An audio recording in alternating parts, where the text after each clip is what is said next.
पार्लिमानी इंतखाबात 2019 की तैयारियां जंगी पैमाने पर शुरू हो चुकी है। 3 रियासतों में कामयाबी के बाद कांग्रेस के हौसले बुलंद है। आज कांग्रेस ने आम इंतखाबात के पेश नजर राजस्थान के पार्टी जिला हेडक्वार्टर में मीटिंग बुलाई है। दरअसल मीटिंग का मकसद पार्टी कारकुनान और लीडरान से फीडबैक लेना है। इसके बाद मशवरा करके आम इंतखाबात में बेहतरीन उम्मीदवारों को मैदान जंग में उतारा जाएगा ताकि कांग्रेस की जीत यकीनी बन सके।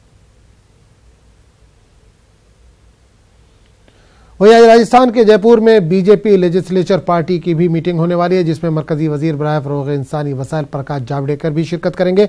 वादा है कि प्रकाश जावड़ेकर पहले ही जयपुर पहुंच चुके हैं। वो लेजिस्लेचर पार्टी के लीडर के इंतखाब में भी मौजूद रहेंगे।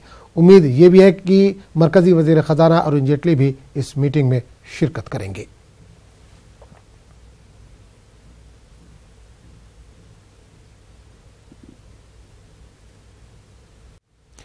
आज गोवा में कानकनी सनत दोबारा शुरू करने के लिए कोशिशें की जाएंगी। कानकनी सनत से वाबस्ता तंजीमों का एक वफ्द बीजेपी के कौमी सदर अमित शाह से मुलाकात करने वाला है। तंजीमों का ये वफ्द कानकनी सनत को शुरू कराने के पहलुओं पर अमित शाह से बातचीत करेगा।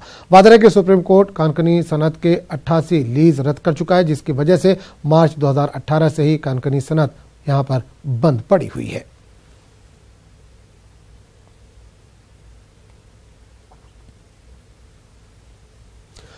लोकसभा इंतखाबात को देखते हुए बिहार में आरजेडी भी मुतहरिक हो गई है। आज तेजस्वी यादव ने अपने सरकारी बंगले पर एक अहम मीटिंग बुलाई है। बताया जा रहा है कि यह मीटिंग दोपहर तकरीबन 1 बजे होगी। इस मीटिंग में बिहार के 7 अजला के अरकान असेंबली शिरकत करने वाले हैं।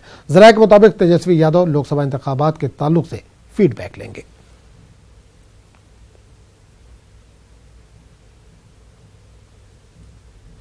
छत्तीसगढ़ के साबिक वजीर आला अजीत जोगी की अचानक तबीयत खराब हो गई है, जिन्हें एक प्राइवेट अस्पताल में इलाज के लिए दाखिल कराया गया है, जहां उनका इलाज जारी है।